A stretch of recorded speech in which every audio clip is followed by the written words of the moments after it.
Welcome back. You're watching McLaren Port Huron's Today's Health with board-certified cardiologist Dr. Elias Skaf. All right, we're going to talk about procedures in this segment. What are they? We have multiple procedures to treat PAD, Barb, and that include what we call it atherectomy, balloon angioplasty, stenting, and of course we have surgery. Let me start with atherectomy, which is a relatively speaking new procedure, started about maybe 6 or 7 years ago. Basically is a catheter which include on the tip of it a device rotate inside the artery, and that will modify the plaque inside the artery, especially if the plaque is calcified.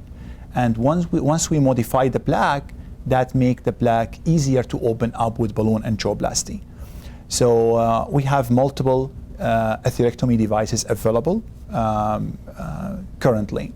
So that's the first procedure. The second procedure, which is old procedure, still work good, which is balloon angioplasty, which is basically a catheter. On the tip of it, it has a balloon.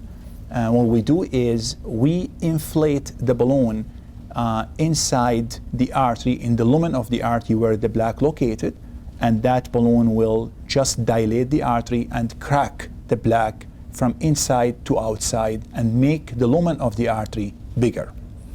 The third procedure is the stent, which is again a device we deploy it by catheter, and if we don't get good results with atherectomy and balloon angioplasty, meaning if we do the atherectomy and balloon angioplasty and the artery recoil again, start coming narrow again, and we can tell right away during the procedure, we like to deploy a stent, and that will keep the artery open and keep the lumen basically big and increase the blood flow through the artery. Do you always do angioplasty after arthrectomy, or sometimes do you just kind of, I think of it as roto-rooter out the artery? That's the right terminology. We always do balloon angioplasty after atherectomy. The atherectomy is mainly to modify the plaque and take part of the calcium, which is a problem, from the plaque, and make the plaque easier to open, or what we call it more compliant. But then sometimes you just can do the balloon. Definitely. If the plaque is not very calcified, and that's something we can tell when we do the angiogram on the patient or doing the dye test, if that plaque is not very calcified, we don't have to do atherectomy. We just can do balloon angioplasty, and the result will be okay. So we don't have to do atherectomy before every angioplasty, to answer your question. Okay, but you do use the balloon after you do the arthrectomy. Definitely. And the balloon looks so teeny. Are the blockages small? Depends on the location of the blockages, and depends on the narrowing in the arteries. So we have the balloons, they come in different sizes and different length. Depends on where is the blockage. Is it in the femoral artery? Is it in the iliac? Meaning, is it in the leg? Is it in the pelvis? So we choose the balloon depends on the size we see by angiogram, and the same for the length. So yes, the balloon looks tiny from inside, but once we inflate the balloon from outside, the balloon become bigger and crack the lumen of the artery, or open the lumen of the artery out.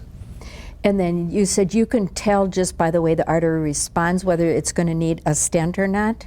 Once we do the balloon angioplasty, Barb, and right away we inject dye again, and we can tell right away, do we have to put a stent or we don't have to put a stent. Nowadays, with the new devices, with a new atherectomy adjunctive to balloon angioplasty, most of the time we have good results without stent, just by balloon angioplasty. Can you do, I know with coronary arteries, you can do a number of stents at one time. Does that ever happen with peripheral artery? Definitely. We can do a number of stents at one time, yes. And what's the recovery like for these procedures? 24 hours. Let me say something. Normally, the patients feel better right on the table. Once you open the artery, the patient will tell, you know what, my foot is warmer. I can feel it warmer, my pain is better right on the table. Normally, because there is no incision, there is no surgery, there is no anesthesia, so we keep the patient 24 hours and we send the patient next day. And in some hospitals, some centers around, they send the patient same day home. Really? Yep. There is no incision, there is no surgery, no anesthesia. That all help to make the recovery fast and quick. So you can get up and walk and not have that pain.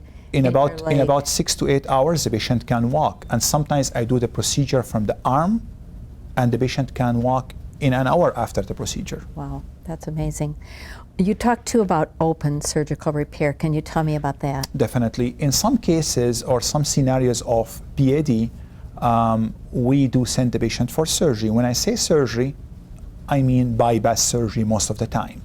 So the bypass surgery, either they use the patient's own vein as a bypass for the arteries, or they do what we call it endarterectomy, meaning they make incision in the wall of the artery, clean the artery from inside, and suture the wall of the artery again.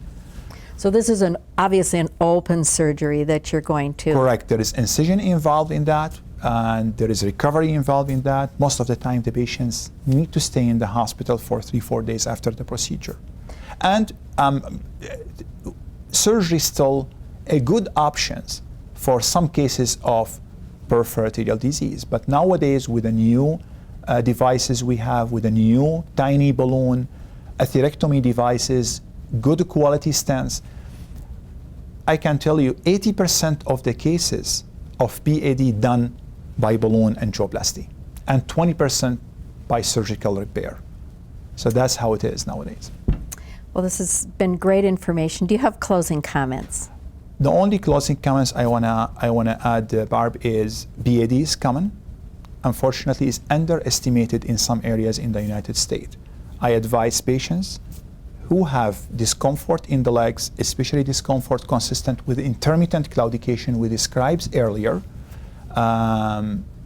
to be checked for peripheral arterial disease. Other group of patients I advise to check for PAD, patients who have non-healing wound or ulcers in the leg, not healing for like 3 or 4 months. That means there is not enough blood flow going to the legs. They need to check for PAD. Thank you so much for joining us. Thank you for having me. And thank you for joining us. If you have any questions about anything we talked about today, go to our website where we have great, reliable health information. You can watch any segment of this program. And that's mclaren.org/PHTH. We also hope that you join us again next week for Today's Health. Today's Health is brought to you by McLaren Port Huron.